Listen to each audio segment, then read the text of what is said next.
Hello, Ospreys fans, and welcome to a special Toby Booth tribute episode of the Black Feather and Ospreys Rugby Fancast. Today, we're joined by a man who you all, frankly, probably already know well. It's James Rees. How are you, mate? You opened the box of celebrations yet? Many boxes of celebrations. Yeah, all good. Cheers for having me on. Big fan, as you all know. Uh, yeah, finished work today. Back to the motherland tomorrow. Unfortunately, not at the game this weekend because I'm at a wedding. They Hmm. moved it to the one bloody day I can't do. But yeah, no, all good. Thank you for Yeah, having me good. on. So you're spending Christmas in South Wales then, is it? I'm indeed here down until 27th, and then for those who don't know, I work for an English rugby team who have got a very, very big game on the 28th. So back up for that, and then we'll do New Year's up in London. Yeah, a lot of commuting. I find myself in the same situation where that Scarlet's fixture move has meant that I'm going to miss it this year. So I'm actually really bitter and disappointed about that. But hey ho, Mark, Sam, how we doing?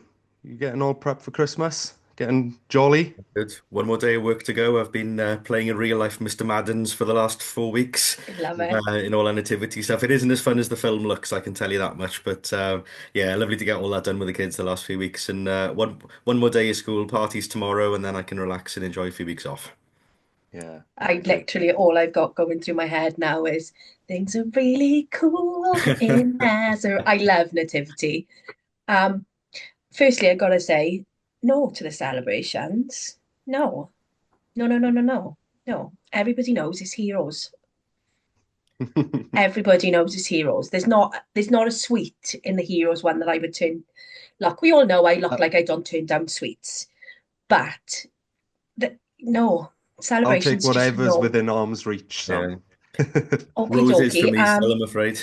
Roses still for me. That's what I grew up with. I love a roses. A hazelnut whirl is my Yeah, favourite. yeah. What I will say is I don't like dark chocolate, but my tipple of choice at Christmas is always after eight. Hmm. Yeah. I will sit and eat them by the bucket load. Do you Really? like an See, I after like them, but eight? they're not I like love a, them. a session chocolate. I They're not one that I can just absolutely go hard on. adore them. Yeah. I do like an after eight. I'm not gonna lie. Yeah, busy week in my house. Hmm. Out quite a bit last week. Had a Friday the 13th tattoo, so that's another thing off my bucket list. So I'm now up to an even number of 16. So next year, if I can have four, then I'll stick to an even number of 20 again. And then I went to see Bryn Terfel on Tuesday night. Apparently, Ian Rush was there, but I didn't see Ian Rush. Wow. But, He you hasn't know, got a moustache anymore. He doesn't stand out. Mm. I'm going to This is sound the a thing. dog. If he I'm, still had the tash. He's gone well, for the he wasn't in the reverse front disguise. row. He wasn't in the front row with me and my mum. So didn't spot him. But other than that, busy week. Lots obviously going on in the world of rugby and Mhm.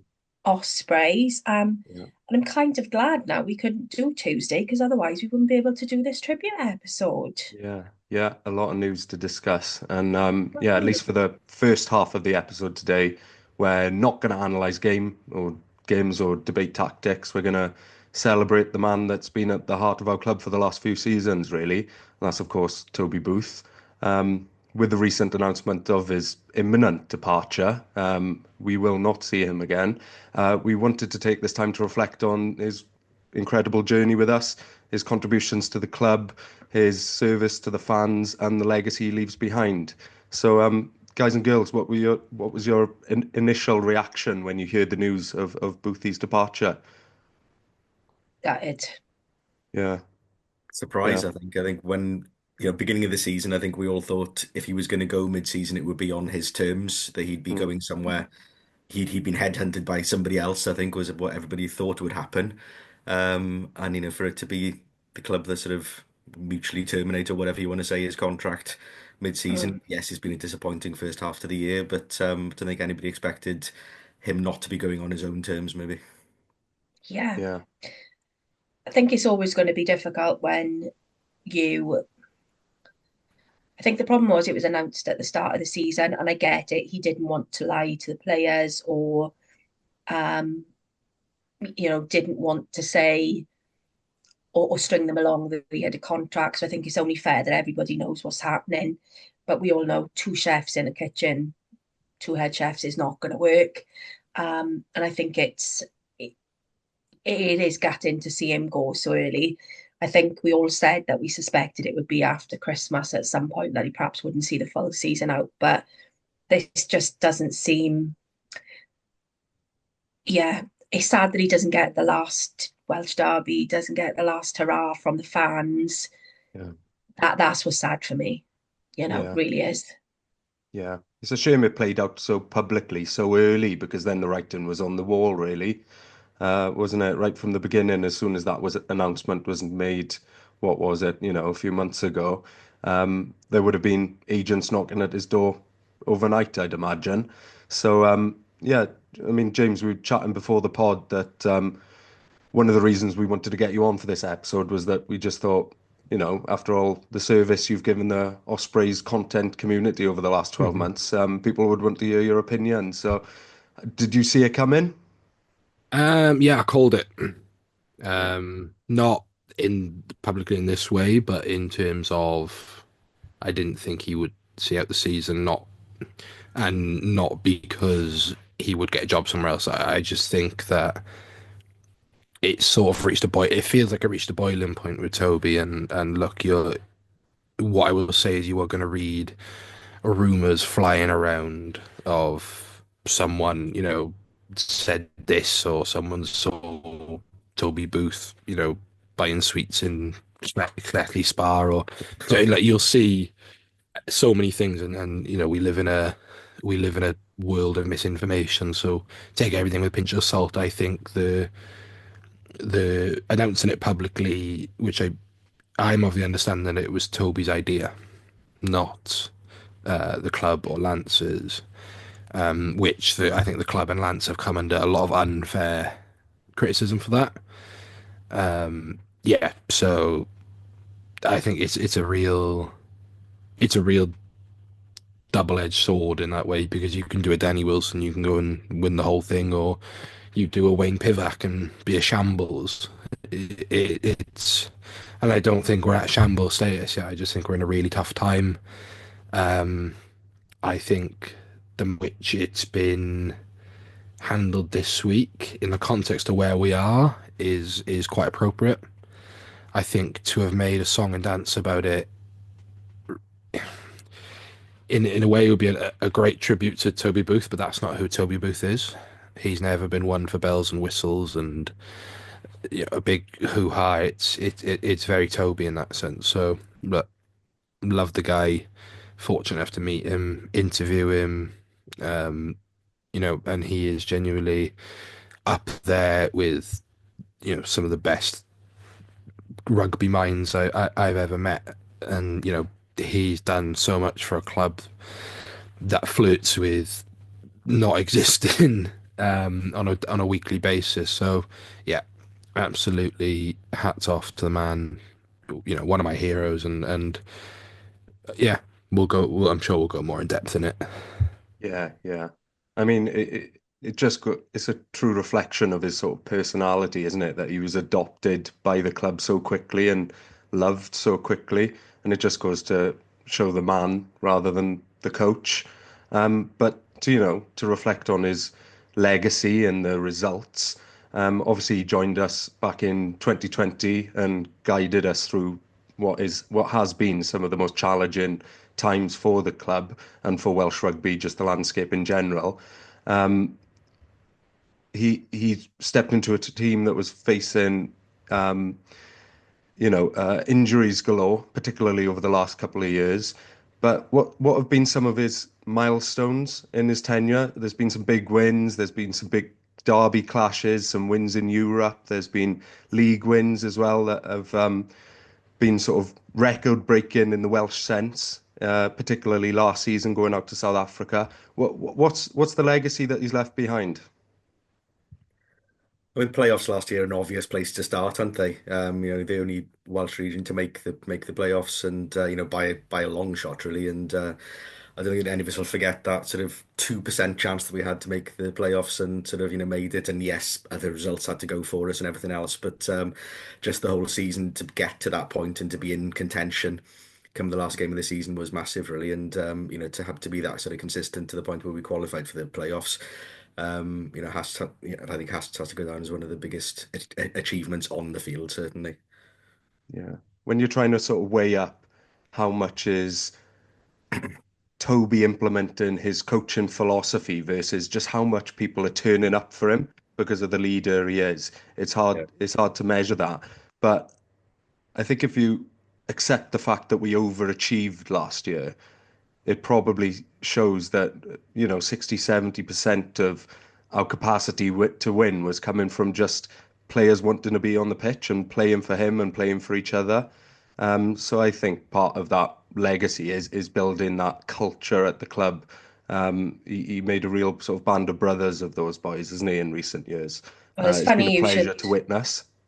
say that because I don't know if anybody else has seen the little sort of talking head that Morgan Morris did for BBC earlier on.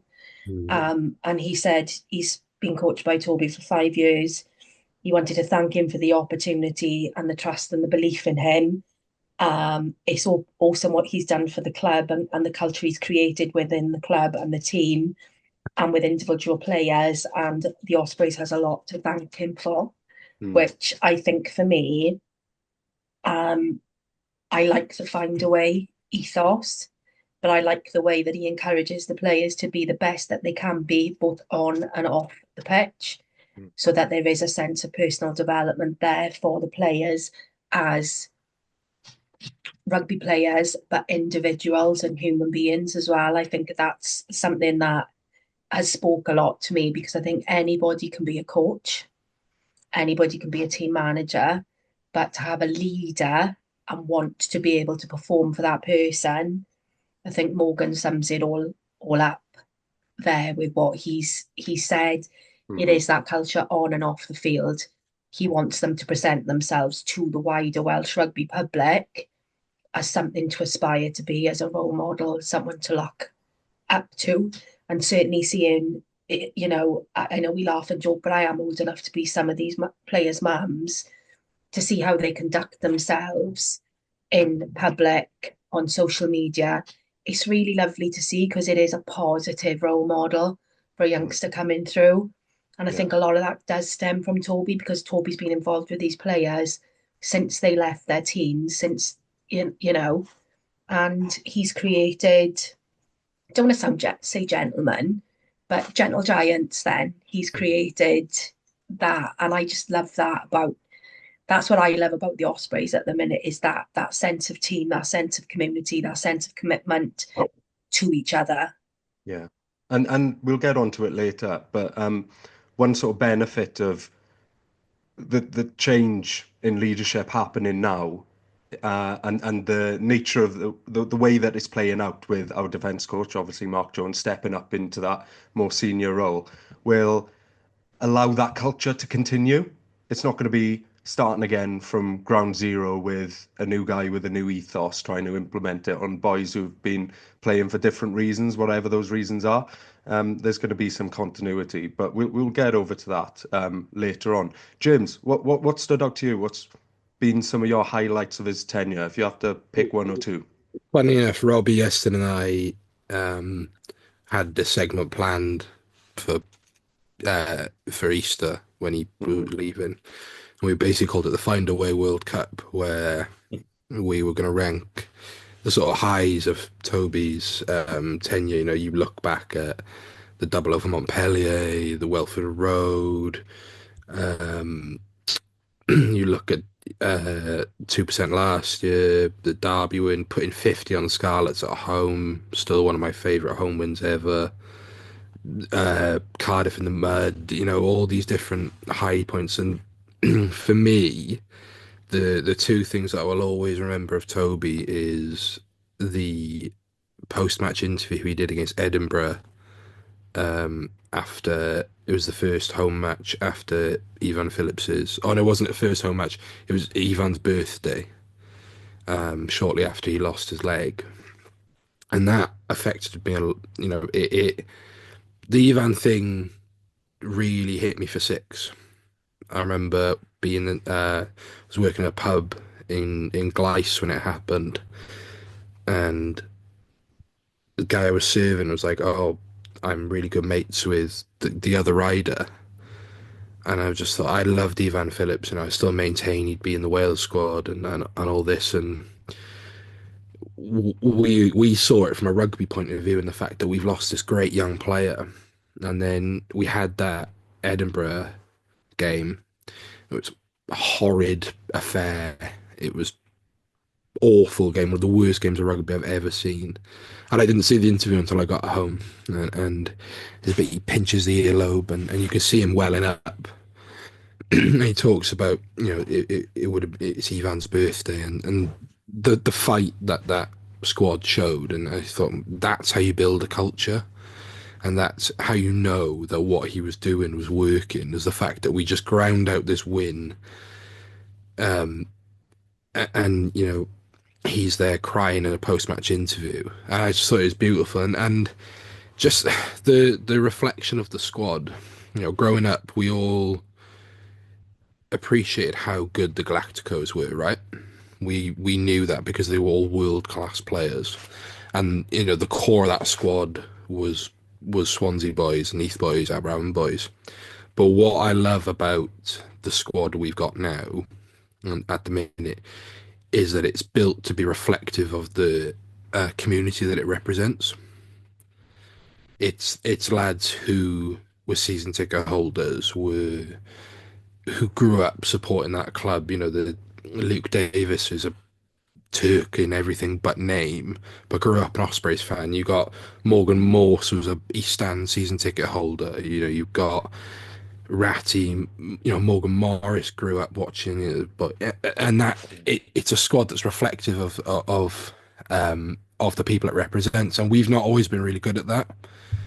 Cardiff bang on about their heritage, and Scarlets being the sort of pride of West Wales, and the Dragons are the hearty men of Gwent, and in a way, because of how we set the club up, maybe sometimes that we don't do that really well, because we're four very different towns morphed into one. I'm a Swansea boy at heart, but spent most of my sort of formative years in school in Port Talbot. Bridgend is so different to Neath, and it gets lost a bit. But he's built a squad that is so. Look at Harry Deaves. He's a true embodiment of what a sort of working class South Walian lad is. We all love the "I just love playing on grass" interview, but because he could be a fan. He could be stood next to me and Sam on the bank, so he could be, that's I love him. Yeah, he's and as my English mum said, he's a musher, right? Do you know what? I was just going to say the same thing, and I don't take any offence No, at all he's not. if someone calls me a Swansea mush. Yeah, I'm not bothered, because there's not. They are. I don't get offended by that. So when I speak to him, I can speak like John always laughs that I'm fluent in English and I'm fluent in mush, yeah, because he gets confused sometimes. And he's like, "You need to speak to him. They speak in mush." But I don't mind that, because I love that. Oh, I just love it. I don't know whether it's because I got a working class chip on my shoulder. I don't know, but I love that. And there's nothing wrong with being a Swansea mush. Nothing at all in my book. yeah, and you see that throughout the squad, and you see the people brought in are people who buy into that.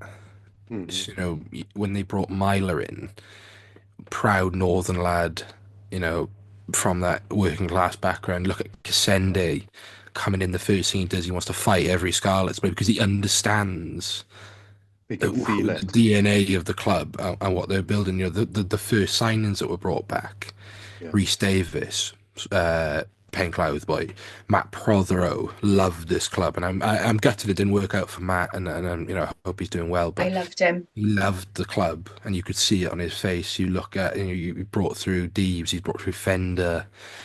these lads, Morgan Morse, I have it on good authority from Yeston, who's very good friends with that. Morgan Morse hates the he hates the Scarlets. Like, I'm a West Ham fan. Like, someone hates Millwall. It's not, oh, we played them in the academy growing up. I have lads there that I'm friends with. I'm sure he does, but he hates the Scarlets.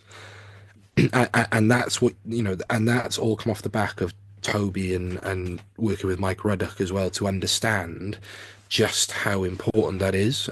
And it's really brought back a lot of fans, and it's brought back a lot of fans club. And I will always love the Glatsko era for what it was, right? The era that brought us so much success. But this is my favorite iteration of the Ospreys because I see myself in this club.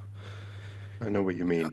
And And it's because this generation now, they're what, the second or third generation who know nothing else other than Ospreys rugby being which their is local important. rugby, Yeah. which is the They same don't know as us. anything other than regional. Like No, me and Mark know and before region.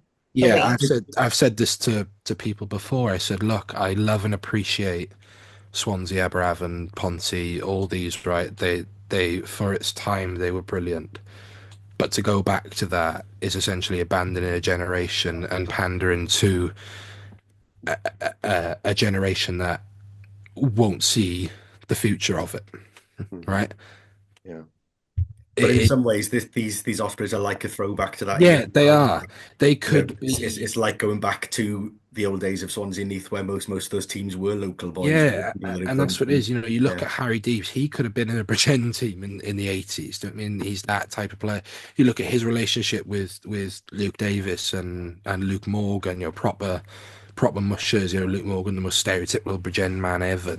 This is what makes the Ospreys team so likable, and it's like the new breed at Cardiff, Mackenzie Martin being such a proud Ely boy. That's what you want. Harry Deeves is such a proud Bridgend man. Ruben is a really proud Neath boy.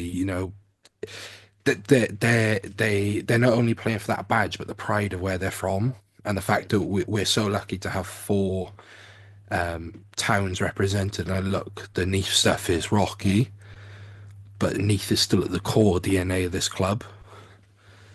And that's shown through the players. So yeah, at them two moments, that Edinburgh interview where you saw that human side and just the squad that he built, for me sticks out.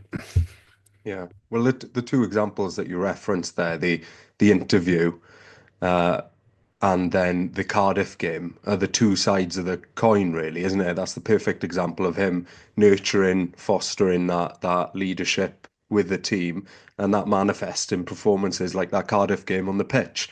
And the development of those youngsters bringing, that's the game that Morgan Morse, stormed onto the scene in spectacular style. And he's been on all our lips since. But there is, there's almost two sides of the coin there as well to that development of players. You've got the youngsters bringing them up through the academy, but then there's the establishing some of the older boys as stalwarts of the game, stalwarts of the team, and propelling them into that international setup. Credit to him, and some of the other coaching staff, Duncan Jones, namely, for getting Gareth Tom as first choice Welsh loosehead, keeping Adam Beard at the top of his game, keeping Owen Watkins one of the best defensive centres in Wales at the moment. There's those two sides, isn't there? There's lifting up the one older that boys gets to that higher overlooked a level. lot is Sam Parry. Mm. He turned Sam Parry into international, and people forget Sam Parry made his debut the same game as Louis Samet. Oh, But really? Louis Samet, people forget it, right? Yeah. So Sam going from what we knew him as was a try-scoring hooking machine, lovely guy. Again, he's grew up in Hertford West, but as an Ospreys fan, via the Dragons, right? He earned that, and Toby, turned him into an international. Yeah. And that's down to the core DNA of backing your players. Sam was getting on a bit. He could have given up on Sam essentially, but he didn't, and Sam became an international. And look, whatever gone on since has gone on, but no one could take that away from him. Yeah, yeah. And you can't forget that he's competing in a team with Dewi Lake, who's, not an outside bet at being a Lions starting hooker, depending on how, the next few months go for him. But yeah, Toby Booth has lifted two Welsh captains and two potential Lions from this team over the past few seasons, and that's just impressive in itself, based on what we're faced with, the climate. So I've reached out to a few players for their thoughts, their sentiment, their reflections on Toby, and Lewis Jones has got back to me within the last 5 minutes, and I wanted a youngster, particularly because of Toby's sort of MO in nurturing that younger crop and bringing them through. So I'm just going to read this verbatim, and it's the first time reading it as well. So hopefully there's nothing revealing or exposing in here. So Lewis Jones says, Toby was awesome for myself and many other academy/transition players during his time at Ospreys. He was particularly good on the culture side of things and helping us blend into the environment. I personally will always be grateful for the opportunities and faith he has given me, and I'm sure that lots of other boys feel the same way. It's definitely going to be strange for all of us lads who have come through the academy system whilst he's been here, as it's all we've known, but we're all excited for the next chapter. So that's really nice to hear there from the boys, that they're, excited for the future, but really grateful for what Toby's sort of given them. So thank you, Lewis, for that response. It was really generous of you to respond and give us just some insight from the other side, inside the camp there. Yeah. So It's a really lovely statement. yeah, Really that's nice. lovely.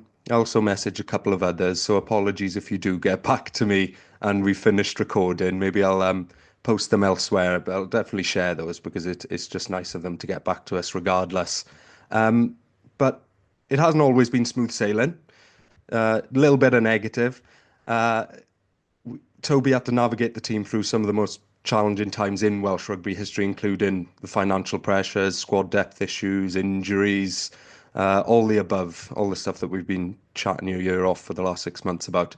And through it all, he managed to keep the team fighting and competing, probably above where we would expect it to be. We all remember the sort of 2% prediction likelihood of getting through the Challenge Cup um, knockout stages last year. So his resilience and leadership has inspired not just the players, but all us fans as well. So it's almost like the challenges that he's brought us through have solidified us in some respect. What are your guys' reflections on how he's managed some of the tougher times, separate as some of the good times, which are easier to remember sometimes? He's taken it all on the chin. Hmm. I think he could easily have whinged about some of the things, some of the injuries, some of the challenges he faced, but he didn't. He just said it as it was. Yeah, we're down to bare bones. We're having to do this. This is what it is. Um, and I like that. I like that he doesn't try and make excuses. I like that he's quite straight talking. Mm. Let's face it, the man's got resting bitch face. And as someone who also suffers from that as well as leaky face syndrome, I love it. You kind of know where you are with him. You know where you stand. There's no kind of smoke and mirrors. He's not one of these who goes into the press and, you know, does the trash talking or anything else. He's always faced these challenges head on, and he's been transparent and honest about it, which I think for me is quite refreshing as a coach to be, we are where we are. This is the situation we find ourselves in. This is the injury list we've got, you know. So for me, sometimes you need, I suppose it's a bit like the Churchill thing, isn't it? You need a wartime prime minister, and I suppose that's what he was for the time when we had him. That's what Yeah. we needed. We had COVID. We had a bit of a, well, for want of a better phrase, a bit of a shit show going on during that lockdown. And he led us through that. He led us through the tough times. We've come out the other side. Hmm. yeah, it's tough now, but we've been there before. We know we can navigate our way through it now. And he's taken all this on himself at the end of the day, and he isn't one to deflect the pressure onto other people, onto the players, or to make excuses on, pushing it back on the club or whatever, on people higher up than him. He sort of takes whatever criticism comes and, takes that pressure on his own shoulders. Never been one to sort of call out anybody else.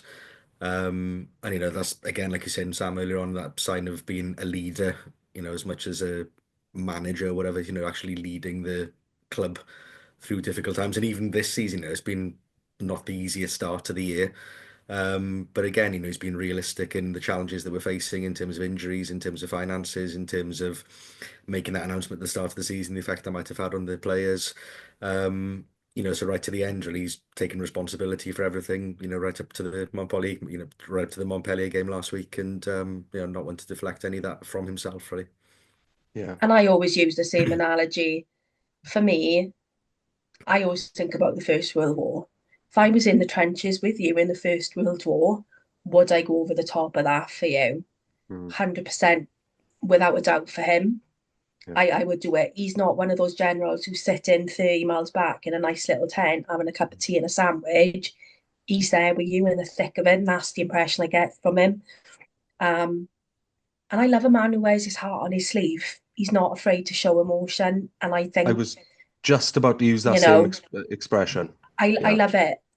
For me, I'm not a very emotional being. I'm not one of life's criers. But I can get emotional over certain stuff. And with him, it's a genuine emotion. If he's feeling joy, you see it on his face.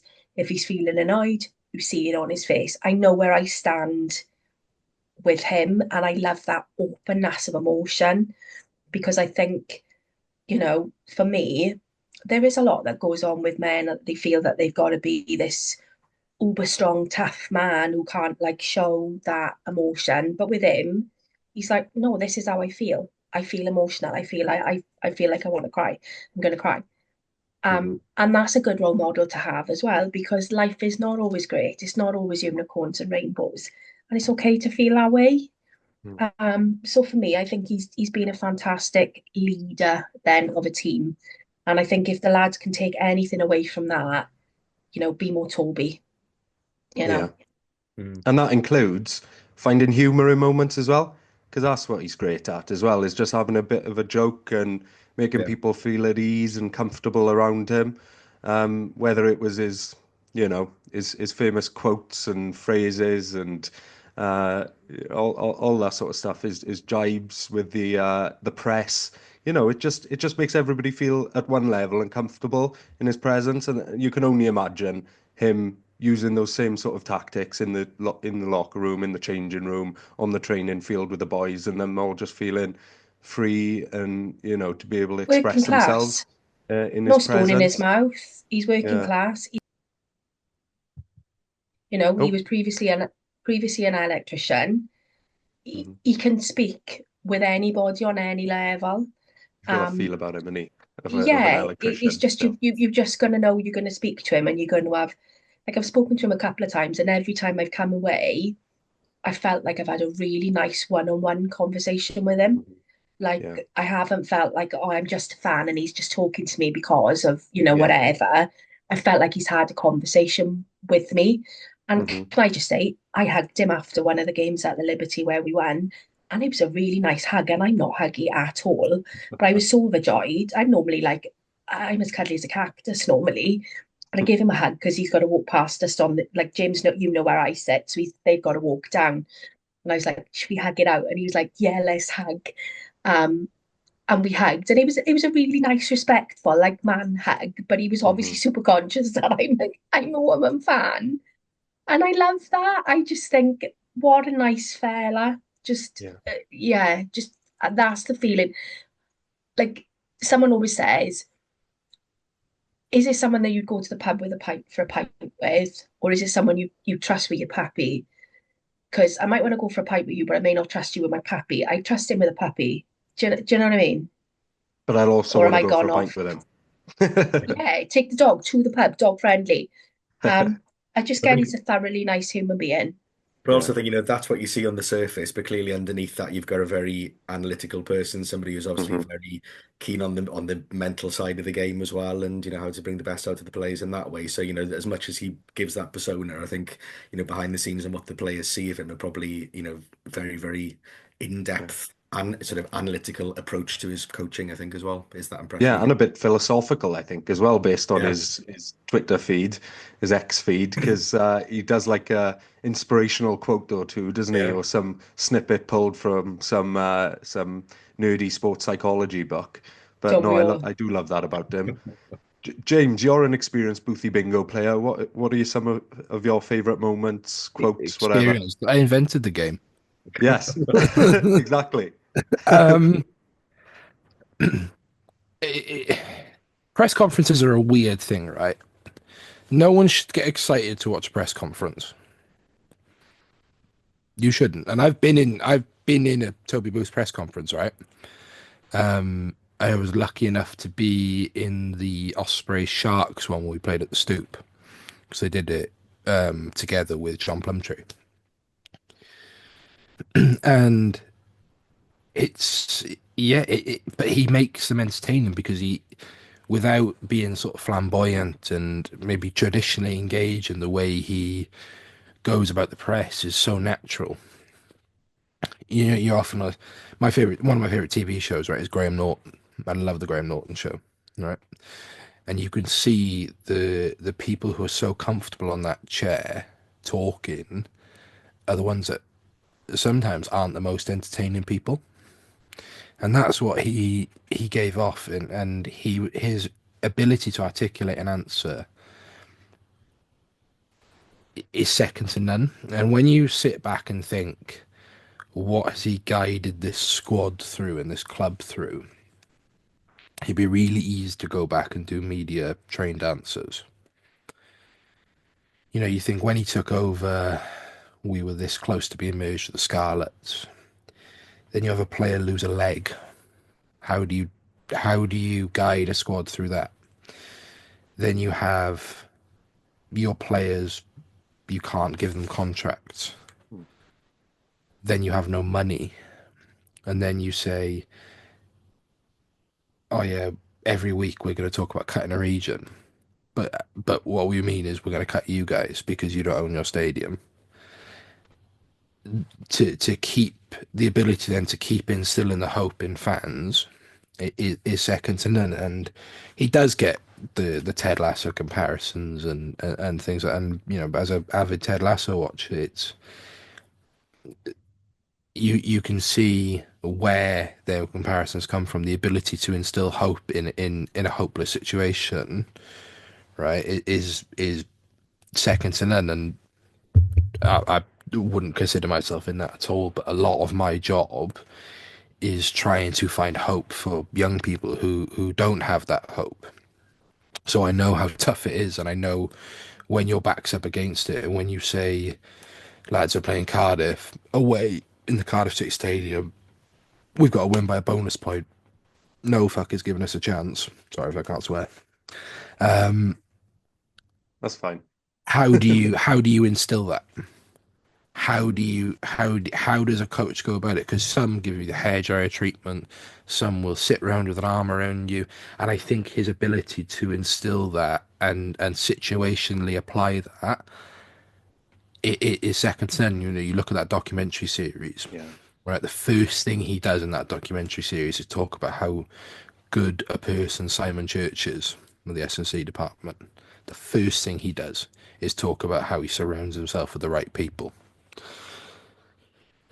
And it's the measure of the man, and it is. And we had our first Boise bingo today, a whole 24 minutes. And look, Mark Jones is a very different man to Toby, and I met Mark a couple of times, and so it's going to be an adjustment for fans. I think when you come off a coach to go to not only a different coach but a different personality, it's almost like a weaning off period. You will find it difficult at first, and what I'll say to fans is you cannot get hung up on the fact that Toby's gone, because he's gone. right? He's no longer the coach. What we do now is we get behind Mark Jones. Mm-hmm. Yeah. It's the whole king is dead, long live the king, isn't it, really? I'm really pleased that you mentioned Ted Lasso, because on one of our first ever episodes, I mentioned Ted Lasso, because I do love, I love Ted Lasso. Roy Kent is my hero. Do we think we've got a Roy Kent in the team, James? Do you reckon? Uh, yes, there is. There is. Should we discuss Well, that off Dustin screen? I Tipuric think is a the bit of a Roy reference Kent at times. I can tell you that. that Speaking sounds of, like Cockney rhyming slang for something else, for a Yeah, bad word. yeah. yeah, the fact that I was digging through some photos the other day. There's a photo of me as a 17-year-old playing for Trabanos with being coached by Justin. And a couple of times I wanted to come off that field, yeah, doing Roy Kent words. I love Roy Kent. Funnily enough, Sam really appreciates. My father-in-law did Roy Kent, the actor who plays Roy Kent, did his mortgage. He was a mortgage advisor. Oh God, Brett Brett Goldstein. Yeah, Goldstein. did his Do you know mortgage. what? He's so different from Rod. You've got to watch Ted Lasso, right? It's genuinely joyful, right? But Roy Kent is he's based on Roy Keane, and he is grumpy, but his niece loves him. She makes him pay £1 every time he swears, so he owes her lots of money. But he's literally, the fans love him, because he is just a problem child. But I get the Ted Lasso comparisons with Toby Booth, because with Toby Booth is find a way, with Ted is Marcus Believe, isn't it? With the yellow sign with the blue believe on. And obviously, James, you're near Richmond, so you'll probably near the Ted Lasso shop, If won't you're you? gonna do the Ted Lasso comparison, there's a quote from the show is Ted's playing darts and he quotes Walt Whitman. He says, "Be curious, not judgmental," right? And he talks Yeah, about how everyone in his life who made fun of him or looked down on him, none of them were curious, right? They were all yeah, judgmental. And that sort of resonated with me on a personal level. But when you look at it in the context of Toby, he was curious. mm, He asked the questions, right? He could have come in the state of Welsh rugby and said, "Do you know what? This isn't for me." But what he said is, "No, how am I going to make this work with no budget, with a fan base that's becoming is at its lowest ebb? How do I get the best out of a situation?" So he builds that squad. He builds that coaching staff. He works with Mike Ruddock. Promotes Duncan. Look at the people he's brought into an academy system that is famed for bringing through players, but has got no money. So he Bradley Davis, Paul James, James Hook. There's some great guys, Nick White. Some amazing people in there. So he wasn't judgmental of the situation, right? And he's come from Quins. He's come from Bath. These big money teams, right? But he was curious. How can I make this work? And again, it just comes back to the measure of the man. Yeah, and it goes without saying that whoever gets him next is going to be really lucky, and they'll have really a friggin' they'll have a lucky. great individual and a great coach, which takes us on to a bit of speculation. What do we reckon's next for him? I Mainly take play rugby at Silence. the end of the day.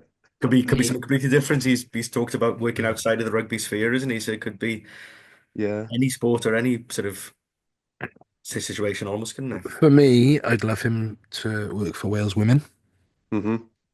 That'll be a cool option. Because I think if I look at that Wales women's squad, they are the squad that closely resemble this Ospreys team. The bunch of likable girls who just play for the badge, the love of it. I'm lucky enough to work for a club that employs a lot of them, or good few of them, and you can see these girls love playing for Wales. And I think, look, no disrespect to Johan Cunningham, I think someone like Toby comes in and he can really instill that culture there. And international coaching is very different to club coaching. But I think for me that would be To start and move into the international rugby for me, when went for Wales, you brought him into the international structure. The women are quite clearly quite committed. They want to play. Mhm. They've got some good things that are going on. So you bring him into that international structure because I've got to be honest, my end goal, I'd love to see him coach Wales. The women could be the starting, the springboard for that then. Yeah. And it is a I'm springboard. certainly, It might have been yeah, looked down upon, a decade not ago, anymore. but fastest growing sector in rugby. If you sort of get on the bandwagon and ride that wave over the next few years, women's rugby is only going to heights to heights. So there's no reason why you couldn't jump from a really senior role in the women's setup straight into, something quite substantial in the men's setup. I'm just going to say two words for women's rugby. Alona Mair. Mm. She's going to be amazing for women's rugby in the UK. They're already having to move games. I know I mentioned a couple of weeks ago, I love her. I absolutely love her. She's my new lady crush. Not even gonna lie. But I think yeah, for me that would be the perfect step for him was Mm. world's women's. Let, Perfect let, for me. let me flip it on his head then. Who or where do we not want him to go?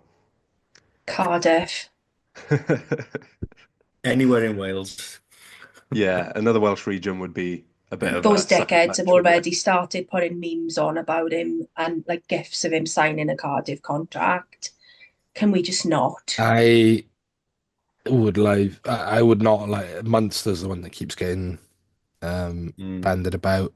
Oh yeah, I I keep wouldn't Um, forgetting. like that either. No offense, Dara, No. if you're listening. no, there's.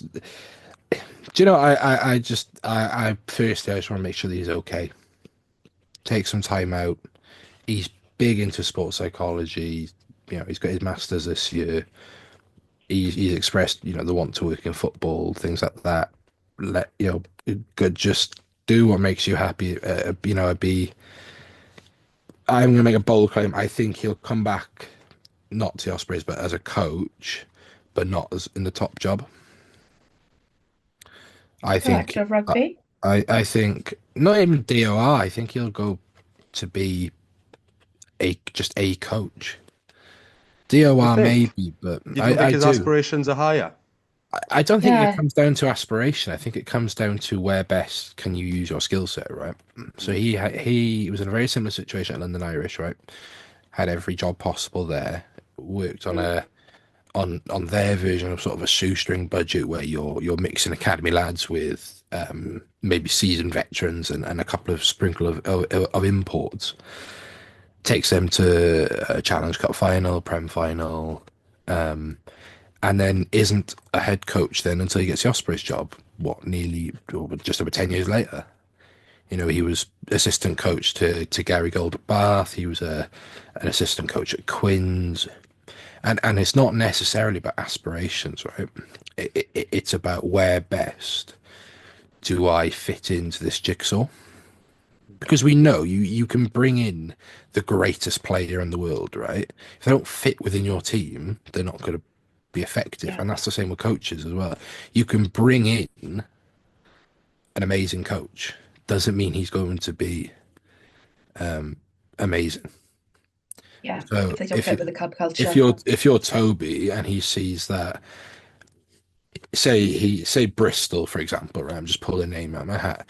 He might feel that, or Bristol might feel that Pat Lam is still the right guy for the head coach, but Toby fits in with what they want out of a forwards coach or a direct assistant coach, right? And that's not dumbing down what he brings to the table. It shows the strength of how he can fit into a team environment. Yeah, yeah. Well, we wait to see where his journey takes him. I'm sure we'll find out within, weeks. maybe months because it's over the Christmas period. But I don't think it'll be long before we find out where he's destined to go. And I think I can speak for everyone here and probably most of our listeners that we'll be cheering him on no matter where he ends up. Caveat, unless it's Scarlets or Cardiff. Could just about tolerate the Dragons being my second team, but it would be bitter. Maybe that's just me, that bit at the end there. Me and Mark are like, But no, absolutely No, not. definitely not. No. well, we'll be cheering him on regardless. Let's just leave it at that then. So looking ahead to the next chapter, essentially, I'm relatively optimistic about, the prospect of Mark Jones and Justin Tipuric on the coaching ticket, along with, some of the other guys who are remaining in their posts. What's your guys' feeling? Are you excited for the future? Do you think the timing of this change in terms of Mark and Tipric's contributions is good for them, putting Toby aside? What's your feeling? I think for Mark Jones, he can't really lose this season, can he? I mean, the season's just about a bust in terms of the league already, isn't it? We're not going to get to playoffs, I don't think, unless we have an amazing run second half of the season. So it gives him chance to, like you said, have that bit of continuity from what was happening previously, but also a chance to incorporate some of his own things within the systems as well. You know, he isn't going to want to be Toby Booth Mark II. He's worked as a head coach before. He's sort of built his own culture within clubs before, and he's going to want to do the same with the Ospreys longer term. But I think he's got, the second half of this season to keep that continuity to an extent while incorporating his own things within that, and then building. I think next season we'll see more of a Mark Jones Ospreys, rather than the second half of this year, maybe. And for those then who aren't familiar, what's the Mark Jones MO, Mark? Oh, good question. Attractive rugby, I think generally. He's a bit more of an attacking minded coach maybe than sort of Toby Booth, so we may see a little bit of a change maybe in the sort of attacking sense this season. Um, Not so much of a forward orientated game. But similar to Toby, I think he does like to build that sort of culture and that sort of family within the clubs that he's worked with RGC and with other sort of clubs as well. And I'm glad that that's the case. It'll be the same approach maybe, but just slightly different and slightly more personalized to what he's going to want to bring to it. Yeah, yeah. Sam, thoughts on Mark? I think it's a suck it and see, really, isn't it? Like I'm really sad over Toby, but I'm not the type of fan who is like, woe is me, this is the end of the world. Mm. It isn't great. It is a shame. I thought he was building something fantastic, but money's money.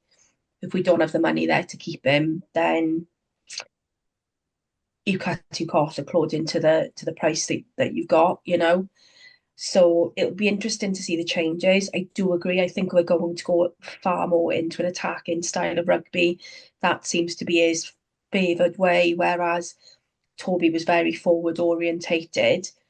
But if we can get that balance between our forwards and our backs, because we have got some lovely speed and turn in the backs that we've got, if we can get that working together, then what we've got is a really attractive playing style, or a playing style that's beautiful to watch then, Yeah. I think you're right. We have to kind of think this season is, I don't want to throw the baby out with the bathwater, but the chances are we're not going to do anything this season. I think we can be as frustrated as we are with, whatever's going on behind the scenes. I think, James is right. I've seen a fair number of my rumours circulating, and to be honest, I just think it's a bunch of nonsense. I'm not interested in that. It is a case now of we get behind what we've got.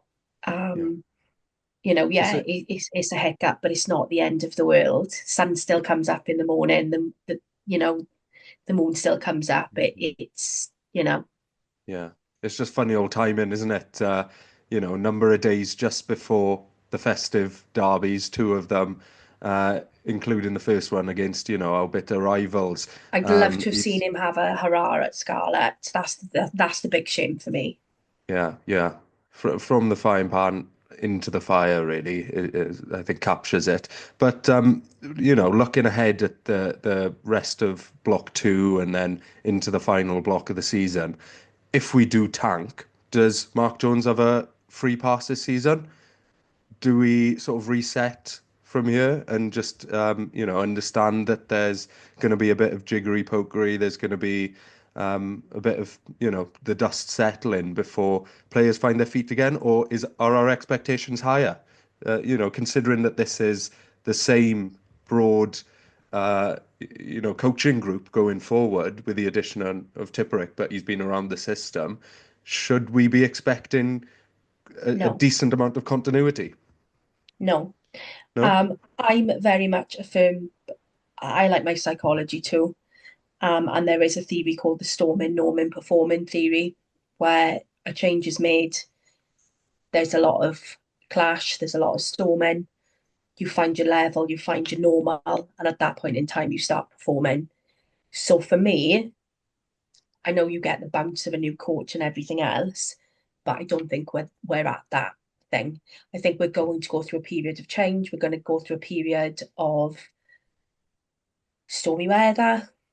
Hopefully, by the end of the season, we hit a pan. We hit his stride with the team, and then we can look forward to performing next season.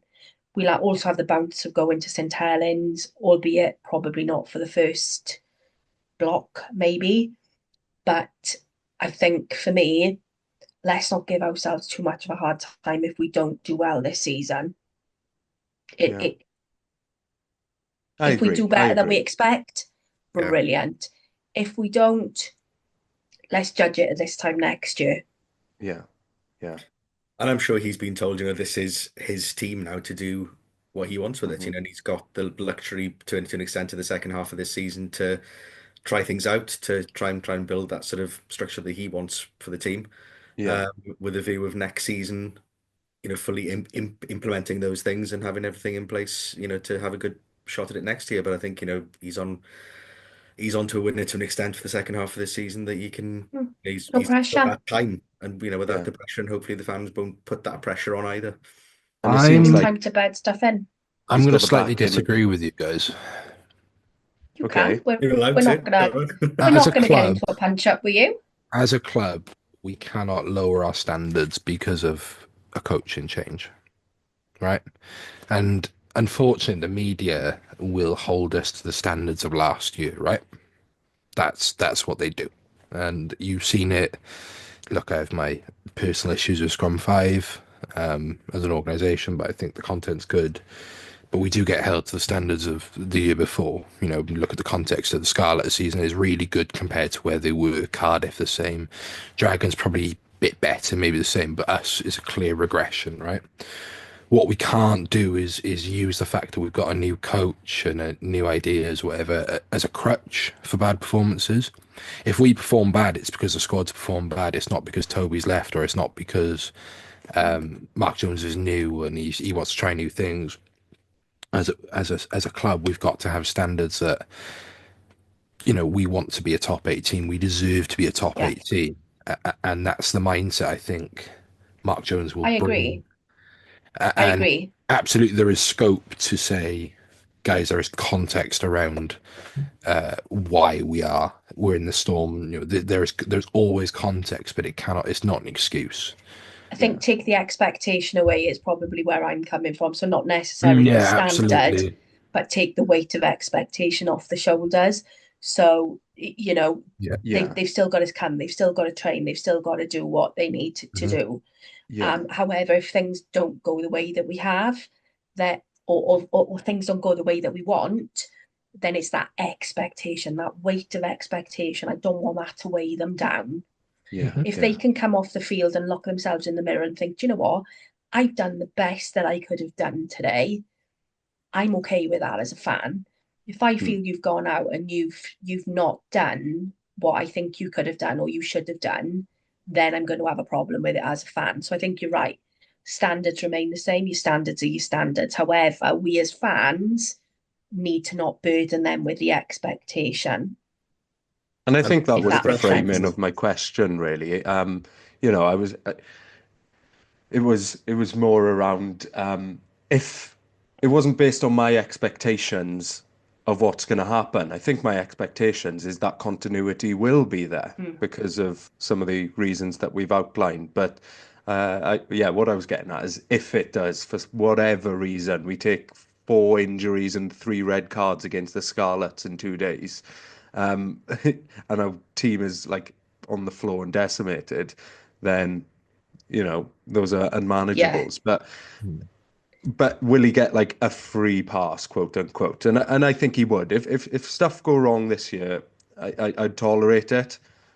Regression from last season's already happened, isn't it? At the end of the day, we are Exactly. where we are. We're 14th or whatever in the league. We're not where we want to Yeah. be. And I think, if things get worse than that, then obviously there are questions to answer as to why things have got even worse than they are currently. But, we have to at least look for improvement between now and the end of the season. We're not a 14th place team at the end of the day. We should be pushing more up towards the playoffs regardless of circumstance.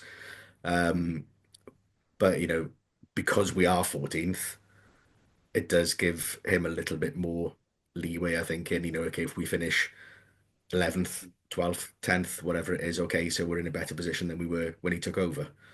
Yeah. Yeah.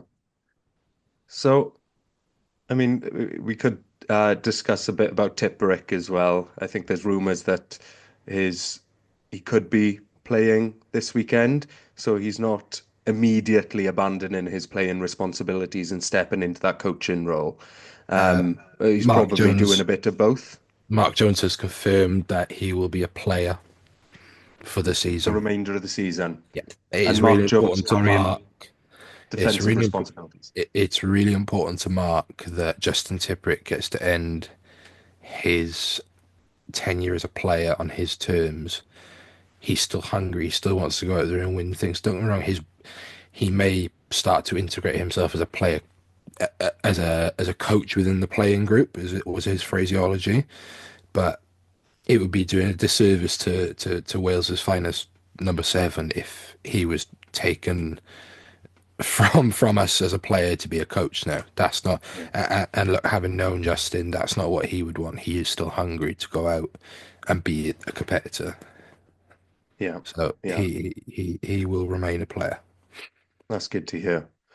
Well, I'm conscious of time, and I know, James, you want to get off, so I thought we'd move swiftly on to our fan reactions, our messages of thanks from fans. We put a call out on all the different social media platforms over the last few days, asking for people's messages of thanks to Toby, and we got a lot of feedback. So I think we're just gonna truck through them, take it in turns, one by one, to read out whose message it is, and followed by the message itself. And I just need to open the document because I've been silly and not left it up on my computer. If I can. So, I might put my glasses on now so I can see. you need your glasses, do you? Sorry, this is great audio. I'm blind as a bat, but I'm vain. Yeah, you got the elderly side of the pod putting on their glasses, yeah. Hey, talk for yourself Sorry, now, Sam. you lad. There you go. Gives me time to catch up then. So has everybody got the messages in front of them? Mm-hmm. I shall start then. So this will take a few minutes, but I think it's worthwhile doing. It's worthwhile for the fans to feel like they've got the opportunity to share their messages. So we will just take a few minutes to do that thoroughly for you guys. So first one from Non Thomas. Thank you, Toby, for making me proud to be an Ospreys supporter again. You brought order out of chaos and created a magnificent team ethos. You dealt with never-ending catalogue of injuries with stoicism whilst giving opportunities to young up-and-coming players. I'm sad beyond words to see you leave. May good fortune smile on you on your next venture. Diolch. That's Over to you, nice. Sam. So, this is from Martin Lewis, not the Martin Lewis, on Twitter. And And he said, I met Toby after the game at the Stoop and had a photo with him and thanked him and the team for the Leicester match. We used it as part of my dad's stroke recovery as he learned to walk again. And I was telling him, as I was telling him, I got a bit emotional as I realised it was the first time I'd have spoken about my dad's stroke and his recovery. Toby got a little emotional too, but then asked my dad's name and got me to record him as he did a personal video to my dad. My dad was over the moon when he watched it. When I apologised for getting emotional, Toby was brilliant, telling me families are an emotional thing. He gave us so much time chatting after too about the team and rugby as a whole. I'll always be grateful for what Toby has done for my family and the club and the culture he's built. He's got a heart of gold and truly gave everything for us fans. Now, I'm really privileged that Martin shared that video with me. I am not one of life's, I said earlier on, I'm not one of life's criers. I'm genuinely not. Um, I don't know whether it was Christmas or I was feeling a bit emotional, but Martin sent that video to me and it was a lovely video and you could see just how touched and emotional Toby was. And I had a little bit of a tear as well. So, that's a really lovely memory, Martin, and you've always got that video. So that's a really nice tribute. Sums him up, doesn't it? Very nice. Yeah. Mark? Okay, next message from Jan Powell. Thank you for all you've done at the Ospreys. I'm sorry the way you've been treated. Thanks for the great memories. We were at Montpellier 2 years ago when we beat them. What an underdog moment. Also at Leicester, those last few moments awaiting the try decision, which was then given. Rugby will always be a roller coaster. Most of all, thank you for being approachable and having time for the fans. All the best, Jan Powell.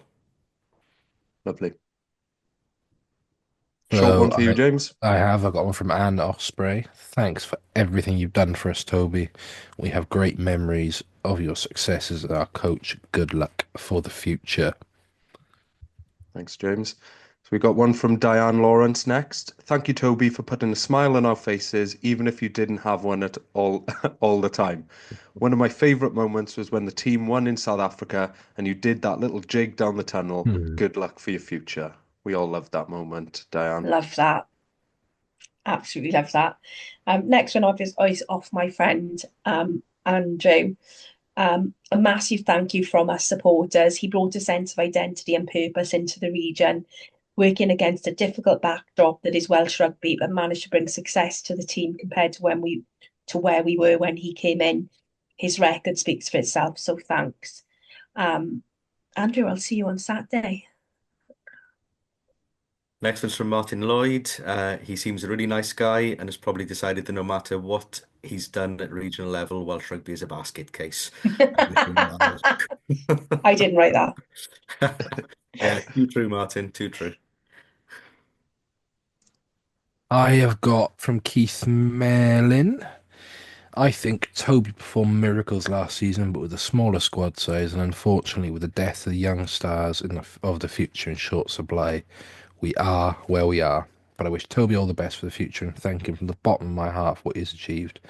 Hopefully, Mark will have learned a lot from him, which will hold him in good stead. I think we have to be realistic and accept that we are in a very strong league with teams with far bigger squads and far more money, and we'll be up against it. But as long as they give 100% and show pride in the jersey, I will still follow them and support them because they are my home region who have developed more Welsh internationals than anyone else over the years. And I'm proud of that. Thank you, Keith. Too right. Next up, we've got Charlotte Drinkold. Toby was always approachable and you could see he appreciated the fans. He really gave us our Hoyle back last season and really instilled the want to play for the Ospreys in young local talent, and what he achieved with a minimal budget in place last season far surpassed all expectations and made a lot of people proud to be from Australia. I'm devastated that his tenure has come to the end the way it has. He deserves to get a proper send-off from the fans. Diolch/thanks for all you've done for the Ospreys. Hoyle is pride, right? Hoyle is enjoyment. Okay. Fun. Cool. Yeah. Word of the week for Sam, Hoyle. In work tomorrow, be like, I'm having loads of Hoyle. I won't really. I had this from Edward, and Edward always interacts with me on Instagram. Thank you, Edward. Watching us win away in Leicester is my favourite rugby memory. Thanks, Toby, and good luck. I was there too, and I really enjoyed that too. That last couple of minutes was a bit squeaky bummy time. However, did love that time at Leicester. So that's a really good memory, Edward. Really, really good memory. And I like the silent disco they had underneath as well. The next one's from John Imrie, as in husband of Sam. Um, Here's mine. Watching that first away win in Montpellier was a magical moment. Ospreys were the underdogs, and as they scored more points, the French fans started to leave the stadium. By full time, only us Ospreys fans were left scattered around the stands. Toby and the boys stood pitch side under us as we waved our Australian flags and cheered their amazing win. What made it better was shaking Toby's hand as he walked past our seats on the way to the pitch at the Liberty Stadium at the end of the return leg when we smashed Montpellier at home too. Do you know what he's not mentioning? Go I on. couldn't get time off work, so I couldn't go to Montpellier, but all my friends went without me, Oh. and they FaceTime me all weekend. That's just mean. And you're not bitter Just about it, me. are you? Do you know No. what? Yeah, I am. Yeah, I am. You don't blame me. Absolutely. Although he did make it up to me because when we went to Leicester, we stayed at the hotel next to the ground Hmm. and he booked a suite. So I had a big like roll top Victorian bath in the room, in the middle of the room. So when the game finished and we got kicked out of the bar, I was in the bath at 2 o'clock in the morning drinking. It was Love great. that. Yeah.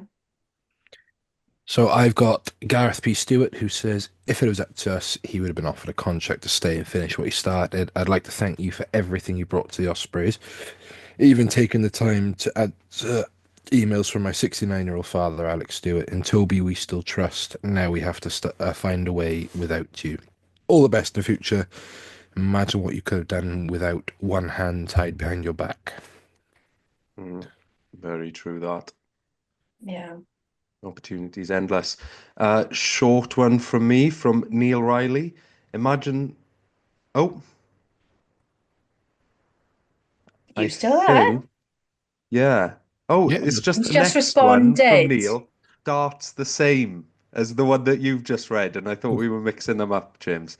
Imagine the difference he could have made with proper funding. Good luck in whatever the future holds, Toby, and thanks. And then I've got a nice one from Norma Edwards. I love that name, Norma. That's such a cool name. Yeah. Thank you, Toby, for the many, many wins. Good luck for your future. Kiss, kiss, kiss. Oh, Tobes, you got a Ooh. fan in Norma, love. Another one from Barry Thomas. My son and I wished him luck when walking through the car park in Kingsholm last year. He said luck doesn't come into it. He's a loss to the Ospreys, but we should all say thank you and wish him all the best for the future. Double thumbs up. I've got one from Dav Hatley. Hi, Dav. Me and him speak quite a bit. We'll never forget the double on the Turks. Let's continue that trend this weekend. Plus, he's helped the players who never had a look in before he came in. For example, developing Gareth Thomas being third, fourth choice, the first choice that Lou said. Dav, I fully agree with you, but I'm going to call you out. That's your cousin. That's cheating. Bias. Look, I listen, fully you agree got to with you. support the fam no matter what they Yeah. do. Do you know what I mean? Fully agree Yeah. with you, my friend. And then to wrap this little segment I that I love think this has been one. really nice and worthwhile doing, I've got a really brief one from William Goodridge, who just said, "Nice man." I And I love think we can that. all And you don't need to say anything more than that. Good Yeah. bloke, top bloke. Yeah. I Well, trust you with my I puppy. interpreted it as nice man. It actually said nice Manx. And I assume that Oh, he's not Toby from up Booth that isn't way. from the No. Isle of Man and he's not He's from Manx. Essex. And that he Isn't he? Is he from misspelt the word Essex? man. Yeah. Blackheath, isn't he? I think it's Black. I was at his rugby club. I'm not sure. Let's have a little look. Not sure. Let's But do yes, let's do a very stalk. nice man. That's Toby Booth. So, Oh, James, Folkestone in Kent. Oh, okay. oh, Folkestone, yes. I had read that in preparation for this. So yeah, as we wrap up this part of the episode, we just want to say a huge thank you to Toby for everything he's done for the Ospreys. I'm speaking on all our behalves now. His time with us may be coming to the end, but his legacy will endure Lives through on. Mark, through Tipperick, through the boys. So from all of us on the Black Feather and all the other fans out there and the wider Ospreys community, thank you, Toby. We appreciate it. Listeners, let us know your favourite Toby Booth memories on social media. Keep them coming in. If you feel like you need to share it, do so. James, we're going to crack on with previewing the Scarlet episode. You're more than welcome. Scarlet episode, the Scarlet Can I game. just ask James a quick question before he goes? Yeah. Mm. Am Well. I your favourite Favorite what? person on you? On here, Yeah. you're my favorite female presenter of the Black Feather Pod. I like that. That's good. That's good. Am I the best looking? I don't know, because when I I know was I'm at old, but when Gloucester, you chat me up in the bar, I spotted Rod in that. I think in that jersey actually across the bar. It might have been the white one, and both me and Squidge Rugby went, "Hello, that he's a jersey, good that looking man." boy. I It was know. this one. It was Yeah, this it was one. that I want him to Gloucester. grow his Across a hair, though. bar I in prefer him Gloucester. with more Yeah, hair. it was across the bar in Gloucester. So I'm that one's gonna have to go to Rod, my man crush. Beautication. Yeah. Oh, I'm honoured. Honoured. It's a Christmas miracle. Oh, But yeah, well, you're more than welcome to stay, James. But if you need I to shoot off, I'm gonna go have some food okay. and catch the baby. and catch the baby. Yes, yeah. Well, Thank you for thank having You're you me for off my on. having us. Christmas card list now, mind. Do you know what? Yeah, Next time I see you in real life, I'm not even hugging you. lies. She got an award. I got absolutely nothing in that. So. Mark, Mark, Silver fox sword. those, we know it's fine. It's a those who have to brag about, being the best or the best looking, often Yeah, true. the ones, just I'm Mark, glad I didn't bring it up. no, Definitely, you're out us now. pleasure to be here. You guys do amazing work. I've said this from the start. You guys been uber supportive of me, and you guys do amazing stuff. I don't have anything to plug anymore. So if you want to follow my ramblings, at James Reese 8 on X and at James Reese on Blue Sky. Absolute pleasure being on. Always love speaking to you guys. Ah, mate, it's lovely. Buddy, I brilliant to think have a you. lot of you. You know that. You know Yeah, that. good to have you on. I've got time for you. So, and who's not to say I'm just making a decision for all of us. We'll invite you back soon. I No, will don't be a stranger. happily Yeah. appear whenever you need me. Perfect. Yes, that's all I'm going to say there. Have a lovely Christmas, handsome. And Enjoy see your you time at home. guys. Hopefully see some of your cap. I'm there. Rod's Yeah. there. Yeah, I I'll be might there. have some inside skinny.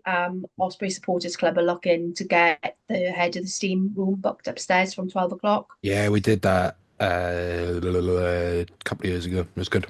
Yeah, I'm there with my lot. Rod's booked as well. So see you Cool. there, mate. I'll see you guys soon. Enjoy the rest of the episode. Bye, babes. Ospreys See by you, James. 7 on the weekend. Bye. Okay. Righto. Oh, it's just us again. Back to normal. So, are we gonna try and rush through some Scarlet's preview Yeah, for let's this go. weekend? Yeah. Why Yeah. not? I think we'll forego the reviews of the weekend's games just We gone, have to. our own game and the others, because Yes. Yeah, didn't I've happen. forgotten already, really. Can't remember what happened, to be honest. No. Yeah. So, Scarlet's preview. What are your thoughts on that game, guys? How confident or non-confident are we feeling? Well, we got two big reasons to win. If we need a massive bounce back from last week, well, three reasons, I suppose. We need a massive bounce back from last week. We need to welcome the new coach in with a win, and most importantly, we need to honour Toby leaving with a win. Toby. So if they can't win with those three reasons, then when can we win? So Yeah. I think there'll be a lot of emotion around this weekend with everything that's happened this week. On top of it being a derby as well. Listen, it's going to be a tough match. The Scarlets have had a really good season. They've been better than us. Let's face it, across the first block. But You can't write a derby off. it's a game we have to Nothing's win. guaranteed in a Yeah, derby. Yeah, but I think it's a game we have to win, and the emotion for us of what's happened the last couple of weeks, I think, will hopefully carry us through. I hope so. I'm having a day out. I'm going for Christmas dinner first in the Harvester, then I'm going to the fan zone, and then I'm going to the rugby. So they need to give me a day out. Absolutely. I just hope a crowd shows up for it and that there's decent support from the fans. Because now's when we really need it, isn't it? And I think it'll really count in that game. It always does in the derbies. What we need is a bunch of obnoxious Swansea people screaming and putting the Scarlets off their game. How Um, dare you? I'll be there. My lot will be there. If you ever hear a chant of every time ref, I can guarantee you it's one of my lot. mhm. Absolutely. And me and Andrew always writes in, but me and Andrew always say we're the hooligans of the group. We would be more suited to being football fans. Because me and Andrew are a nuisance. We give a proper bit of jip. And I think that's what you want for that kind of derby. Mhm. I do love it when, because they always come and they always sing. Um, and that singing shuts up pretty quickly when you start getting the edge on them. Mm. And I can't help myself. I'm always like, you're not singing anymore. So we always start singing, you're not singing anymore. Because yeah, I think that's what you need, a bit of noise, a bit of niggle, Mm. bit of banter. Yeah. I think the Scarlets will rightly travel with confidence this weekend. They've been playing Mhm. well, and If they start walking now, they'll make it by Saturday because they don't know about public transport yet down there. they'll fancy it, won't they? They'll fancy turning us over this weekend, Yeah, I think. they'll think it's an easy. I think they'll think it's going to be an easy win, and I don't think it's going to be as easy as they think it is. No. No, no, we're not going to be a pushover because we always turn up for these kind of games, isn't it? It's Yeah, I don't want to say it's a given, but the boys are so passionate about their region that something else just bubbles up inside them, that may not be present for, random fixture against Montpellier. So yeah, I think it'll be good. I guess the one thing that is in our favor is the history. I didn't realize that it hasn't been since 2017 that the Scarlets have beat us in Swansea. Mm. So, yeah, they've got a bit of a monkey growing on their back there. Yeah, Maybe a little marmoset and not a, stinking great gorilla, but there's something there that could play on their minds just psychologically. So. that's a long time. I think it'll be a good game. It'll be a good game. It's role reversal since last year, really, isn't it? Last year, yeah. our pack was solid as anything, and it could pretty much guarantee us three more tries a game, um, which, took the pressure off the backs. Things have flipped on their head now. Scarlets have made all their recruitments and filled their pack with non-Welsh qualified beasts from the four corners of the world. Yeah, And now they're looking really solid up front. And what hasn't happened is our backs start firing to compensate for the fact that our forwards aren't as dominant. yeah. So yeah, they may have the edge on us, but I'm gonna keep my faith and predict an Ospreys win because I I think think we you can have do to it. against the Scarlets. We can't. I don't think any of us can predict a Scarlets win No, and stay on this podcast. To be fair, we all have to say the Ospreys are going to win because we can't yeah, ever predict I the can't Scarlets are see going to any beat us. other. But I I'm not can't see lying to any other myself, way. We're not lying to ourselves. No. It's It's going totally to be doable. attritional. It's Yeah. going to be attritional, and Yeah. you know what? That's okay. Hmm. Um, I am actually looking. I do love a derby. I'm. Do you know what? I'm actually not going to wear any rugby gear. I'm going to go dressed as a girl. I'm going to put I smart thought you were gonna clothing on say because it's a day Santa out. costume or something. It's too much red. Too much red. Oh yeah, Um, definitely. Yeah. I'm not a red person. Like I went with my nails before this, and she was like, "Do you want Christmas?" And I was like, "Yeah, but I don't want red and I don't want green." That It So must I've has be got a red though. little. psychological though. There must be something in the back of your mind there. They're saying, yeah, My red hair's not Scarlets. red, Rodri. My hair is plum wine, Rodri. I have I been know it's ginger. I red was because ginger in the 90s. you advised my girlfriend on her hair color, and her hair is red. Um, I've been every colour of the spectrum. If I'm being honest. I've been all colours. But I'm looking So forward to that. I am. dine it black for this weekend, yeah? With the way my grey's coming through, absolutely not. And let's face it, I only need to cut a fringe in, and I could be Nessa. I had a leather skirt on Tuesday night, and my brother was like, "Oh, all right, Ness." I was like, "You are literally cruising for it now." Like, but no, I am looking forward to it. I do think it's going to be hard. I do think it's going to be tight. I don't think it's going to be a big win No. for either. And I do think they got something to go out and prove, if I'm being honest. Oh, look, if they go out and they perform, I'll be happy. I would absolutely be over the moon for a win. I think that would be cracking going into New Year's Day in Cardiff. But from my point of view, I just want to see a performance. Are you not able to go now, Rod? No, no. Got family thing up north of England. So I'm going to be spending a lot of time in the car tomorrow and then sneaking away to watch the game on my phone somewhere if I can. I'll keep you entertained tomorrow. I'll voice note you. I'll send you some TikToks. Okay, do that. Create some content for us. Yeah, pull in first, or Sam, Rod, before you look at them. Do you know what, right? It's literally this week, conveyancing how anybody wants to move before Christmas. I don't know. I was almost tempted to put Baileys on my cornflakes this morning. Almost. But well, safe travelling anyway. But Cardiff Arms Park, we're all going to be there. Mark, are you down this way towards Christmas, or I how's don't Mum? think I'm going to try and persuade my son to do a trip down to Cardiff on New Year's Day, but it might depend on how much beer he's had on New Year's Eve. So we'll probably leave it until making a very, very last minute decision. But I'm quite tempted to drive down because I won't be drinking probably New Year's Eve, so I'm quite tempted to drive down to Cardiff on New Year's Day. So Are there tickets available still then? Because I was having trouble booking the oh other day. really? Oh, that might Yeah. I scare my think plans there a little are bit. So. some. I think there are some. I Well, my think son's there coming home are. tomorrow, so I need him to guarantee that he's not going to be off his head New Year's Eve so much that he can't travel in the car down to Cardiff on New Year's Day. Do you want me to do a threatening message? Because I'm really good at Yeah, them. go on. Yeah, go Oh, no. on. I'm sure there's tickets left. I managed to book a block of 8. I will have But a that'd look. be lush if you can't come down, because we can all have like a pod get together and Yeah, Yeah. that'd be good. Yeah. Yeah, yeah. Well, I'll What be are up with actually, my old we're not man. it. Oh, and I've met your old man now as well. Yeah. But yeah, We had a because selfie. we still haven't met as a trio yet, have we? So we haven't? that No. needs to happen soon. We're 15 episodes in Yeah, now.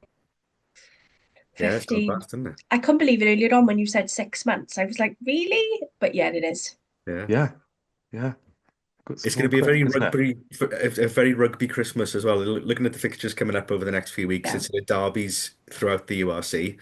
I'm Mm, going to go left field, and I usually pick my game of the week. I'm going to mm. pick my game of the next double header, and I'm going to go really left field and go for and go for the Italian derby, the Zebra Benetton double header. Deborah, Zebra like, haven't beaten Benetton since 2021 anywhere. and they're being This season, there's cut. only about 4 points separating them in the league at the minute. Zebra are very much on the up by the look of it, and have very much improved, as we found out, unfortunately, the other week. We've all seen the Leinster-Munster games and the Edinburgh, Glasgow, and all those. Those are going to be much more higher profile. But I'm actually quite interested in that Zebra Benetton matchup over the Mm. holidays. Oh, They played twice, 21st and 28th, I think it is, and they could be decent matches and interesting matchups to see whether the power in Italy is beginning to shift a little bit. Yeah. yeah. Yeah. Just at the wrong time. Yeah. Yeah, exactly. I'm just going to enjoy, for the first time in a very, very, very long time. Um, I'm being really kind next week. I was supposed to be off from tomorrow onwards, but my co-manager in work has got little ones. So I'm off on Monday to do my pre-Christmas run around. But we are actually open as a business on Tuesday. So because my co-manager's got little ones and she's taking them to the pantomime on Tuesday, I volunteered Oh to no, she's work on not. Tuesday. Oh yes, she is. Do you know what? One of the things I'm going to do for myself between Christmas and New Year is I'm going to take myself to see the pantomime in Swansea with Scott Mills. I'm like, I thought it like was I, there. Blimey. Yeah. But yeah, I think there's a good number of games that are coming up. I'm not working, so I'm just gonna chill out and enjoy. What is Rod lifting and doing at the back but there? You probably just got like cat purring ASMR then, because she jumped up and stuck her I nose on the love a mic and cat. I absolutely wants love a food, I cat, but think. I'm not allowed. I'd Why? love one. I want to. John. Somebody allergic? Um, no. We're John's ex, and we're going back 20 odd years now. Um, always wanted a cat, and he said no. When she came home with, just kept coming home with all these cats. So John's got a thing about cats now. But Okay. I would love one and I would love a completely black cat. I like a And black cat. I would call him Salem or Satan or something like really like Nosferatu, something like that. Or Diablo. Oh, hello, Oh, This is babes. Bandit. Bandit, you are beautiful. And She's I like would just go a outside and be black like, tortoiseshell. Salem! I love it. Salem. Yeah, good Absolutely love name. it. But instead, I've got a dopey dog who is just bonkers. She's learned that she's got an advent calendar now. So she's learned that, if she bugs me every morning, I'll give her more than one door out of the advent. So Hmm. go me. I'm No, I married like the in my own home. aloofness of a cat. It's not desperate for my attention. Just, Um, in allotted times, predictable times of the day, she's yeah, going to food want a times. couple of pets, and I'm happy Listen, with if they had these, you'd be screwed. They wouldn't need that. us. They'd be our overlords. But Yeah. oh well, it's been a nice 6 months with you guys anyway. I have enjoyed. Mm-hmm. Yeah, been good. Mark, have you got a Christmas jumper on? I have. It has a fluffy nose on it. Reindeer! There we are, reindeer with a fluffy nose. It's my only Christmas jumper that I own. The kids Love a make fun Christmas of me in school jumper. because I dig it out every single year and wear it for Well, 3 days. whatever. I got a light up jumper, look. I got Stitch. It's like a scene from a horror film where you're getting lit from below there. Like a Careful now, Rod. Yeah. yeah, let's No, not go there. I don't think Um, mine's come out the cupboard yet, to be honest, but I am wearing an you've let us Ospreys down, jersey with Rod. touches of gold, so that's quite Christmassy. You've let us down, sorry. But you know, I we haven't had a Sam's Rando, so I'm going to ask you one. Go on. Yeah. Sprouts, yay or nay? 100%, but with bacon and chestnuts. And cheddar and chestnuts, yeah. Yeah. Rod, you were a sprouts person? Yeah, they're all right. I'm not that far off the fence, to be honest. They're all right. Yeah. When they're done well, they're good. When they're done badly, they're not so good, just like most things. But we'll eat them all through the year, not just at I love Christmas. sprouts, yeah. We eat them Yeah, all year. definitely. Yeah, There we Um, are. just fry pig, them. Sprouts officially endorsed by the Black Feather Pod. There we go. yeah, we all love sprouts. And the other question is, how many pigs in blankets do you think you could eat in one day? Oh, in In a one whole day. day. I Ooh, thought you were what's going to that? say fit in my mouth. I'm glad you didn't ask that I question. could Are we get about talking? six in. Are we talking small ones or the ones like Small, or proper the one cocktail. like our butchers have got, where they've like massive ones with I'm not a roasts of fan bacon of around them? them. Are you I'm not? not a Okay. fan of them. Like, Oh, I'm obsessed with pigs in blankets. is that all we're eating for that day? So many follow-up No. questions. I think on a good Christmas day, I can easily eat like 25 or 30 pigs in blankets. Wouldn't Because be. there's like 5 on my dinner, and then I put them in a sandwich in the morning, a sandwich in the evening. Mm, Yeah, yeah. maybe about If you 20, possibly. introducing other things, and maybe a smorgasbord of different dips, gravy, horseradish, mustard, then I could probably do, yeah, a good few Yeah, dozen. my There is mother a pigs and threatened me. blankets restaurant, isn't there, somewhere in London that just do pigs Yeah, and yeah, yeah, blankets, yeah. pigs and blankets. Oh, Aldi. really? It's an Yeah, Aldi is restaurant, an yeah. Aldi restaurant. Okay, yeah. Yeah. Ah. My mother threatened me this year. She threatened to only make 12 pigs in blanket. I rang my brother in disgust, and he rang my mother, and obviously typical Welsh thing. He was like, Mum, the baby said you're only doing 12 pigs in blanket. Now, bearing in mind I'm 47, but I'm still the baby. She rang me and she was like, you've dobbed me into your brother. And I was like, yeah, I've dobbed you into my brother because you've said you're only making 12 pigs in blankets. That's just not even for me. But then I went to Asda and I bought 108 little cocktail sausages. 3 packets of bacon. That's a hell of a jump. Oh, she started rolling them already because I was a good girl on Monday. She said John called in on the way home, and because I'd been a good girl, she'd cooked me 12 as a snack. This is why I'm fat. But next year now, we'll have a good year next year. But thank you for all the support that you've shown us over the last 15 episodes. We've really started gaining some traction and some followers, and we love doing this, as you can probably tell from the nonsense that we talk. Banner will be up with all the usuals. Not quite sure when we'll be back after Christmas because we're all busy, so we'll discuss that between ourselves and let you know when the next episode is going to drop. I will say Merry Christmas in English. I'm not even going to attempt to butcher the Welsh. I'll leave that to you two because I'm still You're going to fight learning over the Welsh Welsh. now, Rod. You do the One of you first do part, Merry I'll do the Christmas and second one of you part. do Happy New Okay. Year. Yeah, Nadolig. Nadolig. Sorry, am I doing the Nadolig Llawen bit? Sorry. Yeah. I was just swallowing. I was going to see if I Okay, could pronounce let's start it. that one again. Yeah, retake on that one. Nadolig Llawen. A flwyddyn newydd dda. Right, okay. Shall I give the word? And I Go on then. really offend our Welsh people who watch. Nadolig Llawen, a blwyddyn newydd da.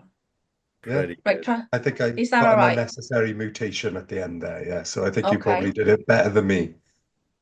Oh, nice. Yeah. Well, in the new year, I'm going to commit to learning conversational Welsh. I'll give it a whirl. But on the understanding that you both teach me swear words, because I can't go through life without knowing swear words in a language.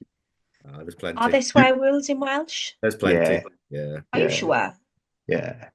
Yeah, we're not going to say any now. Stop trying to goad us into Obviously saying them not. now. Let's not get us cancelled.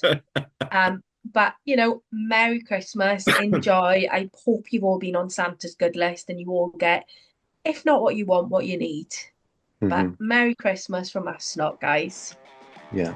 Nadolig Llawen. Bye. Bye.